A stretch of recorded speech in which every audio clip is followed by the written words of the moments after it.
everyone, my name is Zenitsu and I'm back with another Digimon deck profile video. So today I'm going to be taking a look at BT12, and BT12 offers us lots of new and powerful tools to be able to build and iterate on some new and existing decks. And today's deck I'm going to be taking a look at is going to be a brand new iteration on the Blue-Green Imperialdramon DNA deck. So this deck hasn't necessarily seen a whole lot of updates, but with BT12 we get not just one but two brand new evolutionary lines to be able to play with, on top of some new options and a new tamer to really start to customize what the deck can possibly do and the type of abilities you want to prioritize based on the expected meta that you're going to be playing against. But at the end of the day, the core of the deck is still just the same, where you're still just trying to line up your DNAs to be able to be hyper aggressive with your level 5s, and then continue the pressure with your level 6s with some brand new level 6s to synergize with a lot of the brand new abilities that you're going to be playing with. And Bandai was nice enough to outline what they recommend as a solid deck composition in order to be able to have a foundation to start building off of and editing from there based on your personal experience, playtesting, card pool, and personal preferences. So you could take a quick look at what they have, and they even outlined a nice strategy, but again, it is just all about trying to utilize your cards to be able to make your DNAs as efficient and effective as you possibly can, to try to aggress or control the opponent depending on which DNA you're utilizing. But that's just their interpretation of the deck, and this is my interpretation of the deck. So starting off with the Digitamas, it doesn't necessarily matter which Digitamas you use, as long as they're just trying to help you draw cards, so that way your deck can be as consistent as it possibly can be, which is why I'm choosing to prioritize 4 copies of the BT3 version of DemiVeemon, just because I'm still going to be interacting with a lot of jamming synergy, so having jamming just allows us to have access at that card draw when we're aggressing with our Digimon. And then my 5th Digitama, you don't necessarily have to run one if you don't want to, but I'm choosing to use 1 copy of Wanyamon just because, again, it's helping us draw cards for us literally having tamers on our field. Next, on to the rookies, I'm going to be running 3 copies of the BT3 version of Veemon. So this is kind of a tech or flex spot for the deck, and it could really be whatever rookie you feel like you want to use. I just like using this Veemon just because he has the jamming ability native to him, so that way we can make some really easy and safe early game aggressive swings while trying to give us some extra card draws with our preferred Digitama, which is going to be the DemiVeemon, and then we even have the ability to Digivolve up on top of him to be able to line up some DNA plays from there, so that way we have as much usability out of our cards as we can possibly have. Next, I'm going to be running 4 copies of the brand new BT12 version of Veemon. So this is going to be one of the deck's dedicated digging tools, looking for our Imperialdramons and our free trade Digimon, while also looking for our Davis Tamers. Then he also comes with a nice nifty inheritable ability to allow us to try to DNA even easier, where at the end of the turn we can make that DNA Digivolution, and depending on the Digimon we're DNAing into, we could potentially gain some memory to not pass the turn and utilize our level 5 Digimon that we just DNA'd into, or if we do end up passing turn, we do have the ability to still utilize some of our cards even when the memory is going to end up passing over onto the opponent's turn. Next, I'm going to be running 2 copies of the EX1 version of Veemon. So this is just another tech or flex spot for the deck. It could really be anything you feel like you want it to be, but because we're going to be unsuspending a lot, it's just another easy way to have access at some extra memory generation, so that way we could try to make more powerful lines of play possible and be as memory efficient with our tools as we possibly can.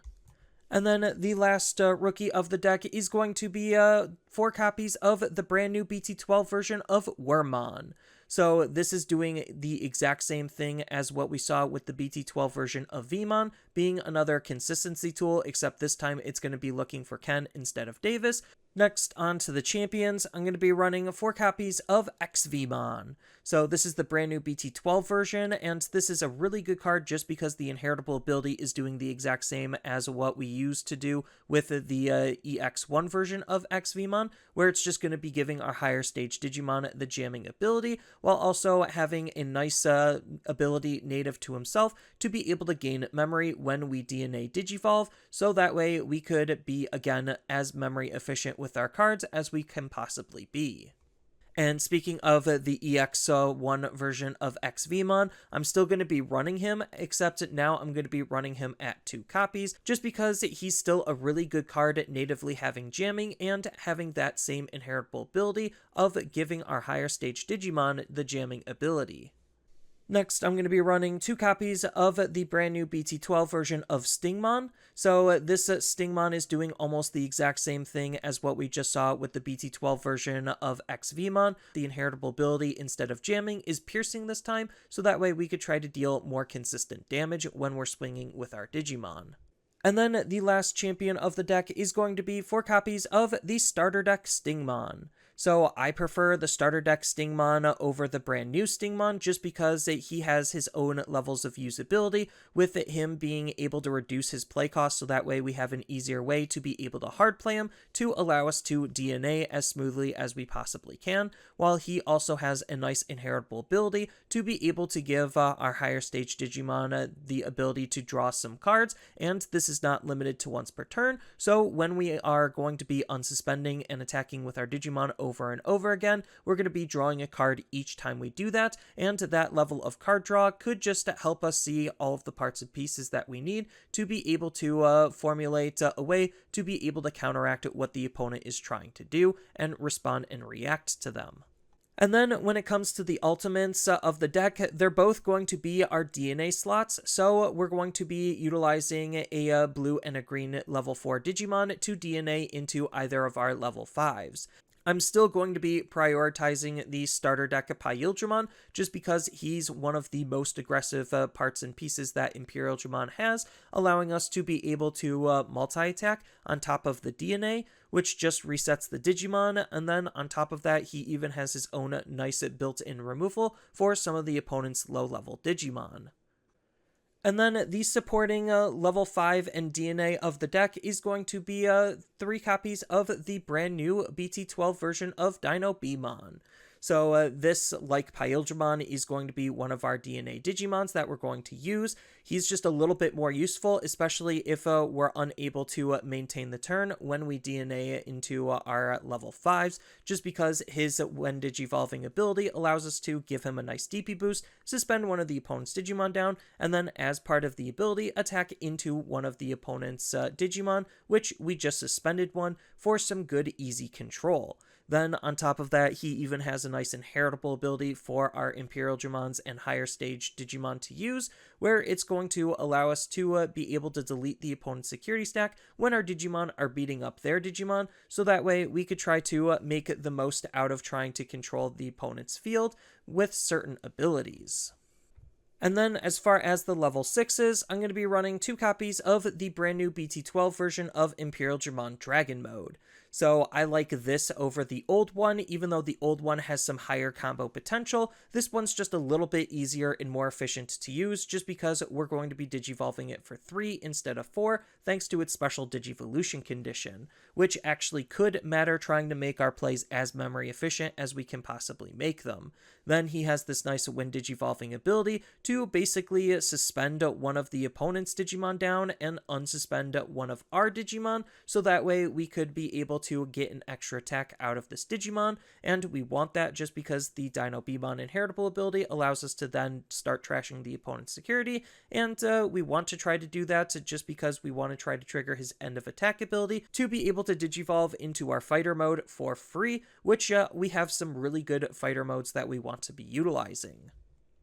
And speaking of our fighter modes, I'm going to be running 2 copies of the brand new BT12 version of fighter mode. and this card is still just a really powerful card. His Wind Digivolving ability isn't as useful as I'd want it to be compared to the old one, so you could easily swap out any of the fighter modes and dragon modes for the ones in combination that you want. But his Wind Digivolving ability is still pretty useful at suspending all of the opponent's Digimon down with no Digivolution sources. We do have ways to try to attack their Digivolution source to be able to have a greater effect with this ability, but that's just a tech or tool you could lean into depending on your build. But the real appeal for utilizing him with a Imperialdramon Dragon mode is being able to send to the bottom of the owner's deck all of their suspended Digimon, so he's just a really good control tool when we Digivolve up into him, especially against certain matchups. Then on top of that, he even has a nice All Turns ability that's going to be giving him some extra DP for each color in his Digivolution source,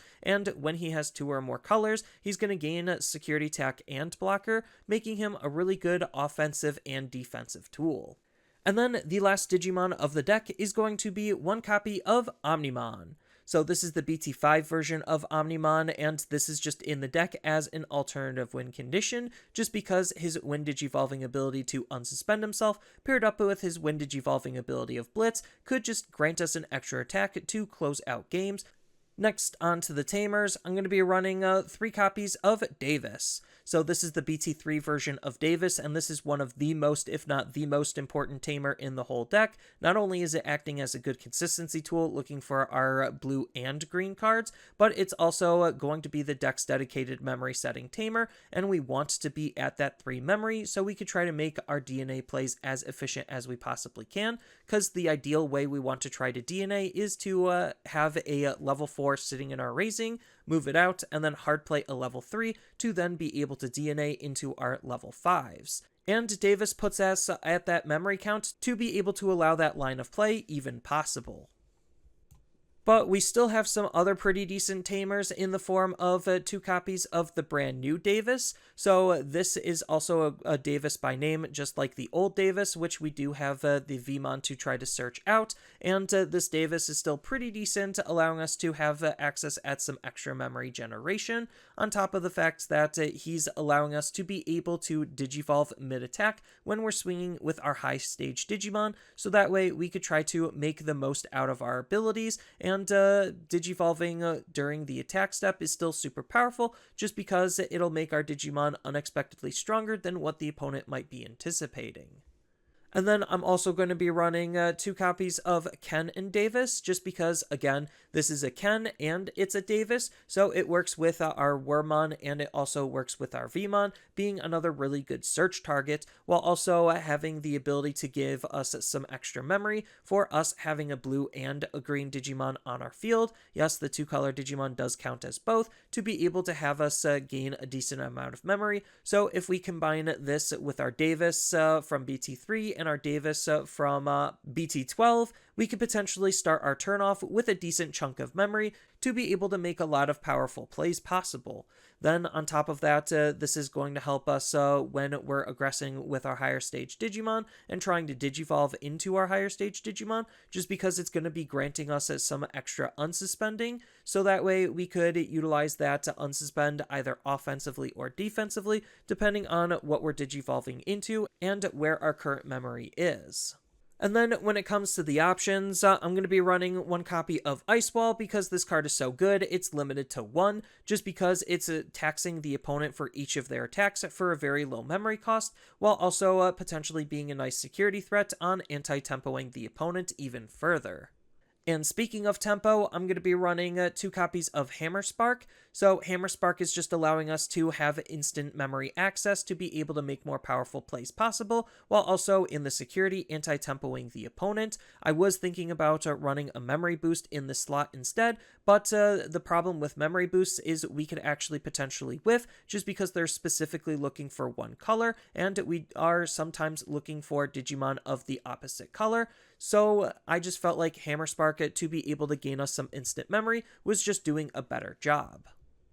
And then as far as the big hard removal card of the deck, I'm running 2 copies of Megadeth, just because we have easy ways to be able to utilize this card at just getting rid of the opponent's threats by suspending them down and returning a suspended Digimon back to the owner's hand, with the security ability activating its main. And the last card of the deck is going to be 1 copy of Hidden Potential Discovered. So Hidden Potential Discovered is still just a really powerful card, allowing us to be able to cheese on our Digivolution costs, allowing us to get into our higher stage Digimon even faster and more efficient. And we even have a nice cute cheeky combo between this card and the Ken and Davis Tamer to basically nullify the fact that we have to suspend one of our Digimon down, and the fact that we do have DNA Digivolution means that we also can have ways to be able to ignore the downsides of this card, making it just a really powerful tempo tool to get up into our higher stage Digimon as quickly and efficiently as we possibly can. But as far as the overall game plan and gameplay of the deck goes, it is, as I mentioned before, just all about lining up your DNAs and utilizing your DNAs to their utmost potential. And our level 6s and level 7s are just going to be continued pressure off of what our level 5s are trying to do, or what we could do with our level 5s. So the name of this deck is just straight up DNA, which is why the brand new Veemon and the brand new Wormmon are really good, just because the inheritable of end of turn DNA could just make some of our plays even possible to begin with, compared to the old version where we were super memory reliant on being able to not pass our turn when we DNA, and now that problem is essentially solved for us, while them also being really good consistency tools. So if you want to try to set one up in raising, you could try hard playing the other one, and then you're already in a really good position to try to start DNAing and be as aggressive with our cards as we possibly can.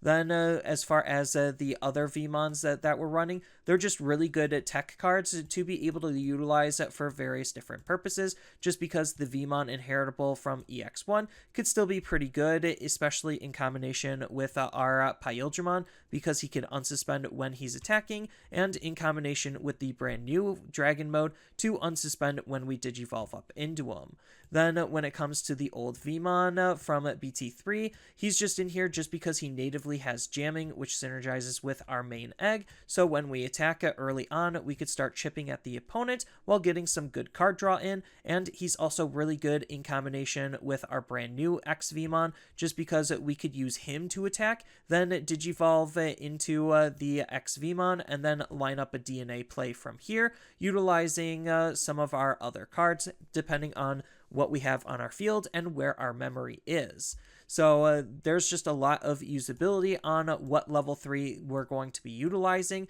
but that's why they're all pretty good for the deck and why I'm running them all. Then when it comes to the level 4s, we do have the consistency on our jamming inheritable, which is the best inheritable for the deck to be able to make our level 5s safe when swinging into the opponent's security. And the new ExVeemon is prioritized just because he lines up our DNAs a little bit better, allowing us to gain that extra memory, so it doesn't necessarily matter which of the Stingmons we're going to be using. He's just going to be helping us gain that extra memory, which is why I like the brand new Stingmon, just because he reduces his play cost, so he's the one you're going to want to have in raising more often than not, so that way we could then Digivolve into him in raising, move him out, hard play a Stingmon, and then be able to DNA from here, which again is why the end of turn DNA is pretty important, so that way we have the ability to potentially retain our turn while being able to DNA depending on, again, where our memory is.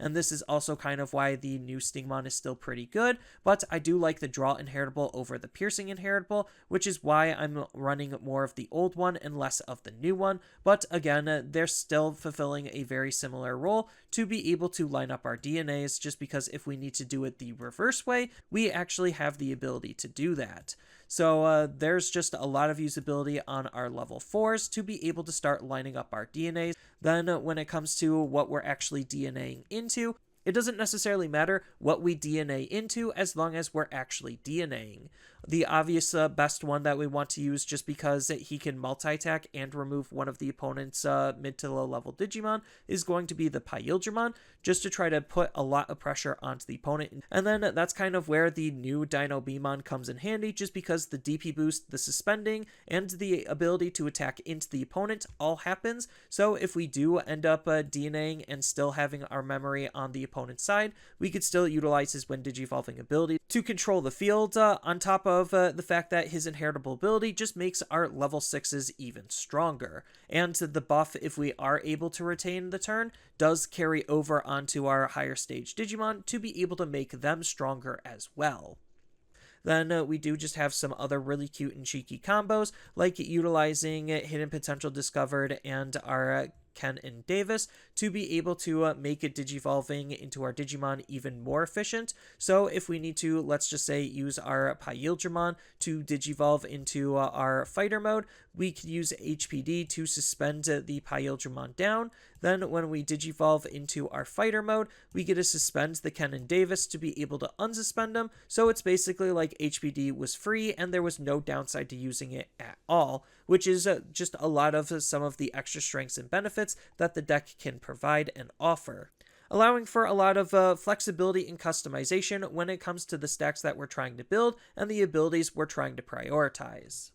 But before I go over the various other tech and tools that you could think about incorporating into the deck, it's really good to understand what the core foundation of the deck is and what the deck is trying to do. So as far as the actual important cards, again, your Digitama doesn't really matter as long as it's drawing us some cards. You have access to a couple of different options, but the brand new Veemon and the brand new Wormmon are both super important, just because that end of turn DNA on top of them both being consistency tools just makes them too good to not want to run. Then when it comes to our ExVeemons, you're going to want to run more of the new ExVeemon just because of that memory generation when we DNA, just because they both have the same inheritable, giving our Digimon jamming. Then kind of the inverse idea is utilizing with the Stingmons, where the old Stingmon is better than the new Stingmon, just because the old Stingmon is a better card to hard play to be able to line up DNAs,